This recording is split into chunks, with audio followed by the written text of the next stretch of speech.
তোমার যতদিন টাকা না পাও আমার কাছ থেকে না না নাও নাও নিয়ে নাও নিয়ে নাও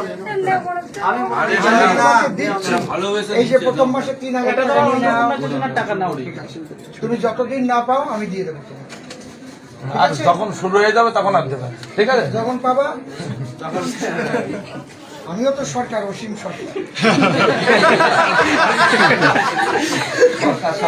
এটাই হলো বিজেপি সরকার, যেখানে কাটমানি খায় না, বরং সেই সব পরিবারদের সাহায্য করে থাকে যারা সমাজের মূল স্রোত থেকে পিছিয়ে পড়েছে। এই মহিলা অন্নপূর্ণা ভান্ডারের ফর্ম ফিল আপ করার পরেও তার অ্যাকাউন্টে 3000 টাকা ঢোকেনি, কিন্তু বাঁকুড়ার এমএলএ অসীম সরকার তার নিজের পকেট থেকে 3000 টাকা তার হাতে তুলে দিল এবং প্রতিশ্রুতি দিল যতদিন না তার অ্যাকাউন্টে অন্নপূর্ণা ভান্ডার টাকা ঢুকছে ততদিন পর্যন্ত প্রতি মাসে অসীম সরকার টাকা দিয়ে যাবে।